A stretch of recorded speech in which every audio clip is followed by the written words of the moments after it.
Okay, so we are going to finish making our ID card today. So I'm going to start from scratch and go over the dimensions and size and how to get started.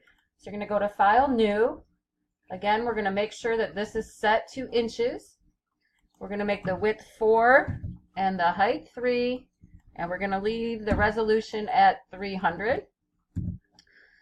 And everything else you can leave the same. So now we have our blank piece of paper. We need to include your name, my name, the class name, and the room number. So we're going to start by creating text. So I'm going to click on the big T over here. At the top you have all your different fonts. Remember to choose something that you're able to read clearly. You have the different sizes up here and the justification. The color is also up here, the color chip. So I'm going to pick myself. I'll just do a nice red. You can also move the sliders to pick a different shade. Pick something bright so it's easy to see for you. So I'm going to say OK. And if I click down here and I start typing, you'll see my name come up. I can click on the Move tool and move that around, or do Command T, and you can scale it, rotate it, or move it as well. And notice that whenever you create text, it also creates a new layer at the top.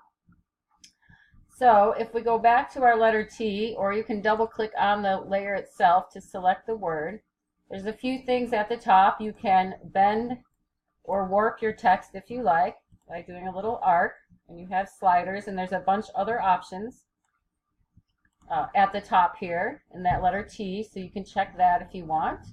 So I'm going to leave my name like this. To add a shadow or outline effect, we double click on the layer next to the word, not on the word, because it'll activate the text.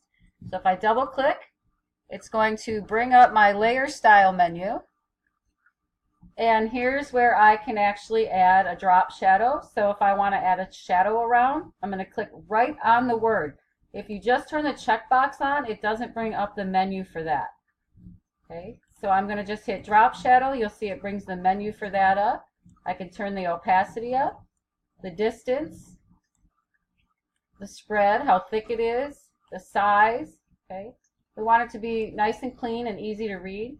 Again, as I said the other day, you can use multiple of these, and you can change the way that they look and apply.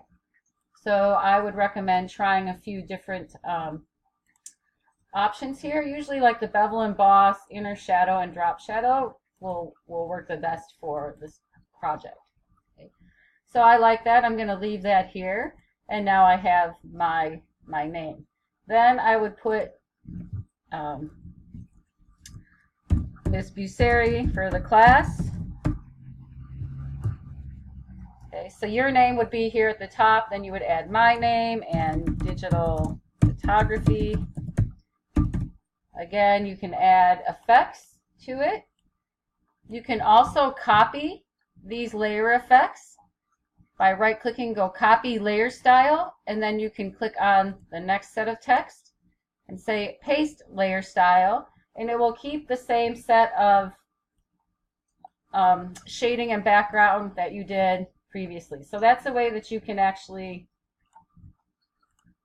just copy and paste to each layer, and it'll save you a little time. You also need to add your name and the room number.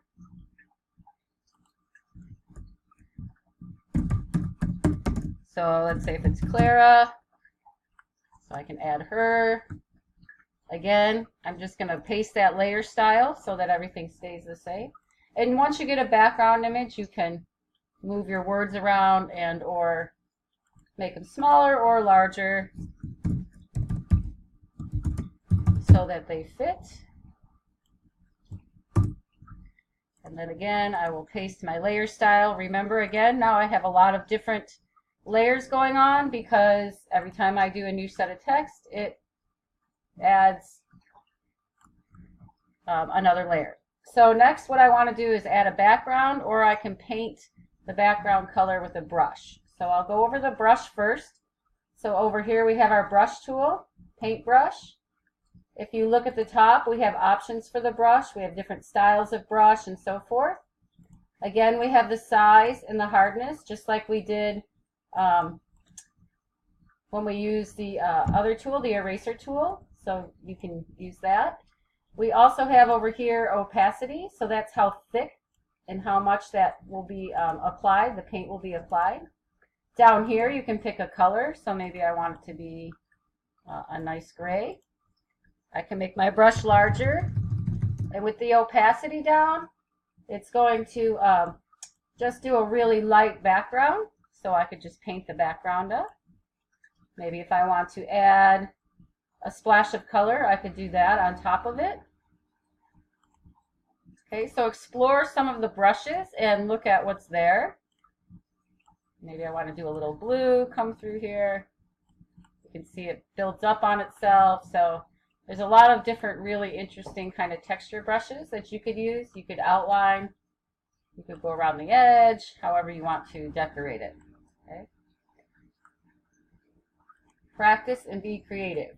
So again, you can look, there's plenty of brushes in here to experiment with. You can always undo. Remember, Command-Option-Z to go back. If you want to add an image, we're going to copy and paste that.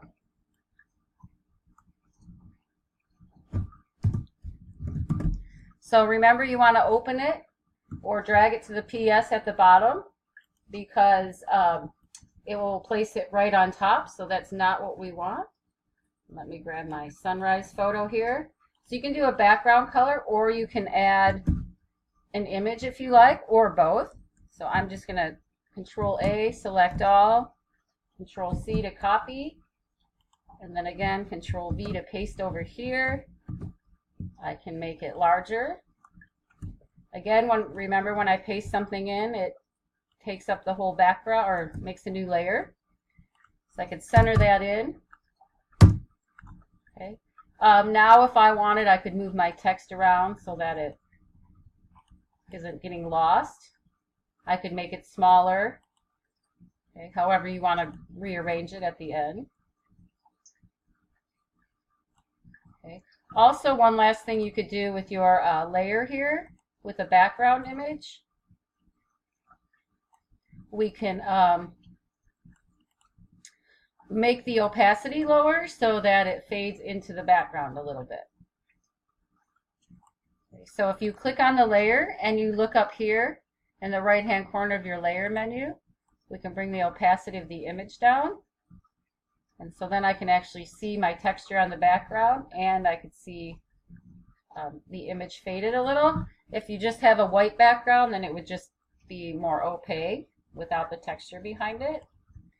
And that is really about it. So practice with effects, brushes, use a background, add a picture of your own if you like. You can add multiple pictures if you want to add a couple small images like down here at the bottom that you have of your own or whatnot. Okay, so it's up to you how you want to design that. We just need to make sure that we have all the appropriate information listed on the card. Help each other out. I will be back tomorrow on Tuesday, and I will answer any questions, and we will print and laminate your cards.